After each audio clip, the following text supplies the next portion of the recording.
You're now watching Sports Bettor's Paradise on the Bet Rivers Network. All right, Jimmy Hunt, Paul Stone. It's rivalry week here in college football, and a lot of rivalries going on with the sizzling Paul Stone. I won't let you do it yourself because that's a bad mojo, man. The gambling gods frown upon when you peacock. So I'll do it for you, Paul. Paul Stone 2-0 on the big games last week, 3-0 on his best bets for a 5-0 week, and a hell of an angle on the Texas A&M look-ahead spot. Man, Kentucky's a couple of bad, shaky calls from kind of being in that game for real. And also A&M, well, they get beat outright. They certainly made a game of it late, but plus that 2.5 when they got it to triple overtime, well, minus a pick six or a returned two-point conversion. We were pretty good right there. All right, Paul, let's get right to it. Notre Dame and USC. Bet Rivers right now, the Irish 7.5, 51.5 on the road here in the Coliseum. And, boy, I just remember when we were talking about Riley Leonard early in the year, just physically, man, just looking bad throwing the ball. Kind of a little bit of a funk with Quinn Ewers is going through right now in Austin. But, man, he has gotten better, and some of it is with the new quarterback and his new supporting cast, getting the timing, creating some chemistry with, the other moving parts. And, man, they just took care of Army as well. So I was skeptical, but whether it was going to be a repeat of the Notre Dame Navy game, it was pretty damn close with Notre Dame and Army in New York City as well.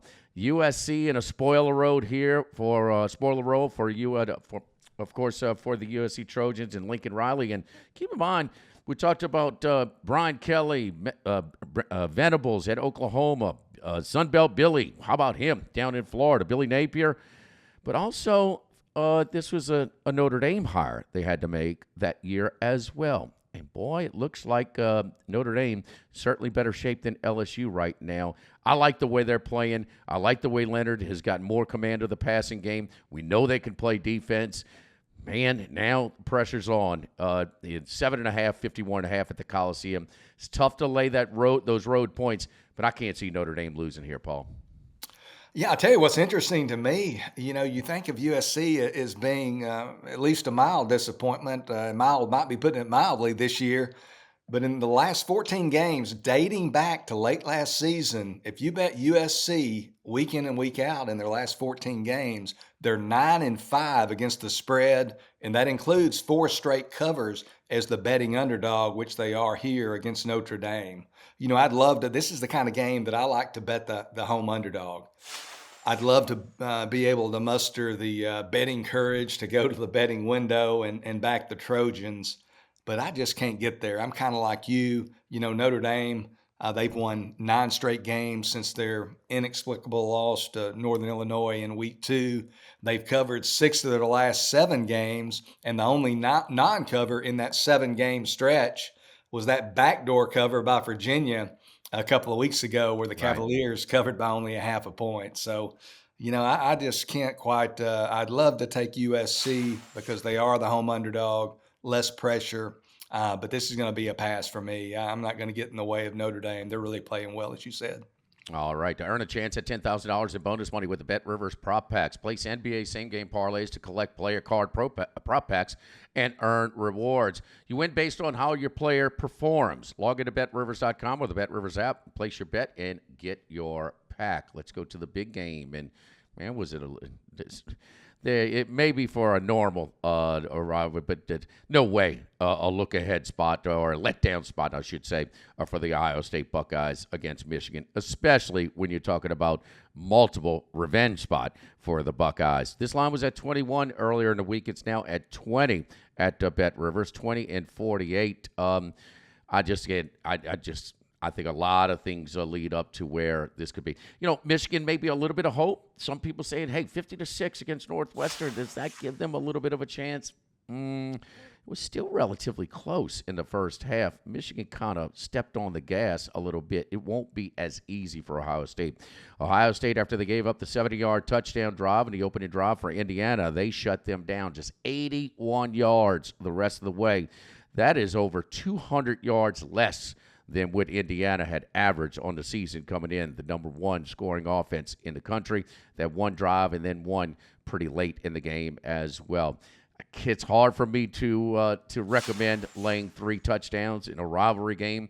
Usually in these spots, if I just want to put out something on it, I'll bet the dog blind. Not in this spot. So it's a Buckeyes or pass spot for me because of the multiple revenge spot in Ohio State. They are going to beat Michigan as badly as they possibly can, and you got to love that defense, man. How good were they on Saturday? Yeah, they were. I mean, you mentioned the 70-yard game-opening drive by Indiana. After that, only 83 yards by the Hoosiers. And even with that drive, Indiana averaged less than 3 yards per play against the Buckeyes, just totally outclassed. Ohio State playing great defense. Normally here, I too would be looking at the huge underdog in this type of game, especially at the 21, now only at 20 here at Bet Rivers. But man, it's been 1,823 days since Ohio State beat Michigan in football. I think they're out for a little retribution. They've probably thought about the last few losses, most of those 1,823 days. And after seeing what Ryan Day did last week to Kirk Cignetti in Indiana by tacking on a seemingly meaningless touchdown there in the final moments, I can't imagine what he'll do to Michigan. You know, they'll definitely do the same in a similar scenario. As you indicated, they'll beat them by as many as they can. If they can beat them by, 35, they'll beat them by 35. Ohio State, they were last favored by this many points, by 21 actually, back in the national championship season of 2014. Only won that game 42-28, so they won the game but didn't get the money. This is an offenseless Michigan team for the most part. If it gets to 21 or maybe 21 and a half, I might bet a ham sandwich on the Wolverines, but I'm not going to put too many chips on the table because, as we've both said, Ohio State, man, they're going to score as much as they can, as often as they can, and beat them by as much as they can. So this is a pass for me more than likely. Paul, I failed to mention also the Ohio State quarterback, Will Howard, in his first year with his new supporting cast. I mean, 26 passing attempts against Indiana, which is still the eyeball. The 2 special teams touchdowns, they can't overcome 14 points like that. The one going into half and then the punt return. But only 4 of his balls hit the ground. I mean, 22 of 26. I mean, he's getting a little bit more proficient. It wasn't just he didn't exactly hit the ground running. And we know the final drive up in Eugene as well. But these first-year quarterbacks with their it takes some time, but it looks like he may be getting a little traction with his new supporting game. We know he's got some guys on the outside, man, that could really go. No doubt. And as we say right now, is Ohio State the best roster you thought going in that they would be back in the summertime? You maintain that stance? Oh, I do, and especially if Will Howard, he threw the 1 interception against Indiana this past Saturday. But other than that, as you indicated, he was pretty much on point. And if Will Howard, if he's taking care of the football, he's got, as you indicated, guys around him that are explosive. One of the best set of receivers, top 3 set of receivers in all of college football. Got 2 big-time running backs. I mean, they've got it all. They've had to do a little reshuffling on the offensive line due to injury, but they seem to have adjusted well to those absences. So, man, if Will Howard, if he's taking care of the ball and not making poor decisions under duress, Ohio State, to me, continues to be the best team in the country and the team that I would least like to face in the playoffs. Bet Rivers players can play same-game parlays in college football and NFL games to earn squares. Our exclusive squares game offers additional chances at profit boosts, bonus bets, and many $10,000 jackpots. Visit BetRivers.com with the BetRivers app for more details. Good job, Paul. And look, these are the new boys on the block in the SEC, but nothing new for you. And what you know this game very, very well. Our producer Max on Sundays will ask me to give me the matchups, and I'll kind of guess the lines, so to speak. This is the one that I was off the most. I thought this game was going to be a pick 'em. I could not believe it was 7.5, but that was it. It was quickly adjusted by some of the early sharp action down to 5.5. That's where we are right now with the Longhorns in College Station, 5.5, 48.5 against the Aggies. I warned about Ewers. Banged up, confidence, just not looking good the last couple of weeks as well. Did not play well in Fayetteville against Arkansas. The defense carried the way right there. Here's a Kentucky team that's 1-7, finished 1-7 on Saturday.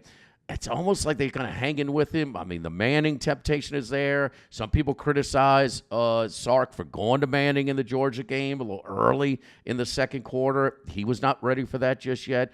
But, man, I think this is a pick-em game, a flip of the coin game. A&M, I've got A&M plus 5.5, and I think you have a similar stance. Yeah, I mean, it's been 13 years, first of all, Jimmy, since these Lone Star rivals have met on the gridiron in football. The environment is going to be next level Saturday night at Kyle Field. They're bringing in speakers. Are the Aggies to create more noise? I don't know if they're magnifying the natural noise or how that works. That's beyond my pay grade. I know Sark says, I've told the officials, and they know they can't be running those speakers when we're about to run a play. They've outlawed cowbells for a long time. Also. Yeah, and the cowbells are still around, so I'm sure it's going to be a problem for the Longhorns. But the stakes obviously couldn't be higher here, as the winner's going to advance to the SEC championship game. And if you make the SEC championship game, I think you're going to be in that 12-team college football playoff, regardless of the outcome of that game against Georgia in Atlanta on December 7th. But I like the Aggies here plus the points. And one reason is, and you mentioned this, the Longhorns offense in recent weeks has just not been as explosive, hadn't been as explosive in the second half of the season against the better teams on their schedule than they were in the first. So really struggling. Ewers has thrown for fewer than 200 yards in each of his last two games against Arkansas and Kentucky. And if the Longhorns, if they're unable to push the ball up the field in the vertical passing game a little bit, they don't have a great running game. They don't have a championship-level running game. And A&M, they got one of the best defensive lines in all of college football, led by defensive end Nick Scourton. He's a guy who has 5 sacks this year, has 14 tackles for loss, projects as a potential top 10 draft choice in next April's NFL draft. Got other big-time players up front, defensive tackle Shamar Turner, defensive end Shamar Stewart. And they got some NFL-ready kind of guys there. So I think it's going to be a low-scoring game. And I think Texas, if they can't throw the ball effectively, they're going to have a tough time here with the Aggies. A&M, this is a playoff game for them. They've said as much. They can't, if they lose here, they're not going to make the playoff. And I think Texas, all the projections that you see, will still make the playoff, even with a defeat in College Station. So A&M has a little bit more on the line. They are at home. It's going to be a very loud, raucous environment. And the Longhorns, again, just haven't looked, they've looked far from invincible in recent weeks. Give me A&M plus 5.5 points. I'm not sure we're even going to need the points. I like the Aggies here over the Longhorns. That should be a great game. I agree with you. And if you're sitting in the lower bowl, you're paying 4 digits for your tickets on the secondary market. It's just a matter of how much you throw. 35 pass attempts for A&M, though, in that game against Auburn. I know they were behind. I know it went some extra stanzas there with the triple overtime, but it's a lot. It's a lot for that quarterback who's more comfortable running the ball. But it does get him a little tuned up if he does have to throw it. Let's continue in rivalry week and go to the Palmetto State, and let's go to Clemson and South Carolina. Are these two teams still hanging around for playoff contention after the 3 upsets in the SEC last week? Clemson at home, 2.5 and 50.5. Clemson has certainly owned this series lately. Now, that was a couple of years ago when South Carolina and Spencer Rattler lit them up in Clemson. It was right after his Tennessee game, and they won a wild game in Death Valley. But, man, I just think that South Carolina certainly more battle-tested. This team, you can make a clear argument, and they lost a heartbreaker to LSU when they lost the quarterback right around halftime. They got some men on the edge on the defensive end. They're going to be with pretty high picks in the NFL. The quarterback is playing better and better. One of the top 10 guys in yards per attempt. He's 250 pounds. He can move as well. South Carolina, for the first time in a long time in this series, clearly, to me, has a talent advantage. Yes, they have to go on the road, but I'm on the Gamecocks in this one, Paul. Yeah, I mean, first of all, there's a really deep menu, obviously, of intriguing and exciting games that have a lot on the line this weekend. But I'm not sure, maybe other than Texas and A&M, that I'm more excited for any single game than this Clemson South Carolina game there in Clemson on Saturday. Clemson's still in the thick of the hunt for an at-large berth in the 12-team playoff. I think South Carolina, although they're very deserving and should be in, based on their overall resume when you consider strength of schedule. But they're a 3-loss team, suffered 2 really close losses. You mentioned the loss at home to LSU by 2 points, lost on the road to Alabama by 3 points. So 2 very close losses, really could have won both of those games, obviously. Gamecocks, they enter this game on a 5-game winning streak. Much of that 5-game winning streak and this improved play is due to the development of redshirt freshman quarterback Lenora Sellers, who you mentioned, a big boy at 6'3". They list him at 240 in their program. That was probably before breakfast and lunch. But this guy's no longer. He's no longer. He's a load, man. He's a big guy. Yeah, you get in the way of him. Dion used to talk about making business decisions. You probably think about it before you get in his way. But he's now got 11 games under his belt, so he's no longer inexperienced. And it's really, if you go back and you look at their early games, not only a few of the interceptions that he threw, but some of the decisions, he's being much better, much more careful with the football in these last few weeks than he was earlier. Hasn't thrown an interception in the Gamecocks' last 3 games, so that's kind of reflective of that. He's thrown for 2,110 yards this year, rushed for another 489, so almost 500 yards rushing. Clemson this year, they've mopped the floor mostly against the inferior competition on their schedule. They've played 2 teams this year currently ranked in Jeff Sagrin's top 30, those 2 being Georgia and Louisville. They lost to those teams by a total of 43 points. I think, like you, South Carolina, a little more battle-tested, really playing well. Clemson's won 8 of the past 9 meetings between these schools, but I think South Carolina gets the win here. South Carolina plus the points over Clemson. Yeah, I think we're way more battle tested this year. This is not a great year for the ACC, and they didn't play. Who's the 2 teams probably going to be playing in the championship game? Didn't play SMU or Miami, so it's the way it felt. Or Notre Dame this year, where Notre Dame plays 6 ACC games. So I know it's the way it's fallen a little bit. They played Georgia, but this South Carolina team. But keep in mind, though, this SEC has been unbelievable, the inconsistent play of the quarterback position. I mean, you got some guys that really light it up sometimes and some guys that stink.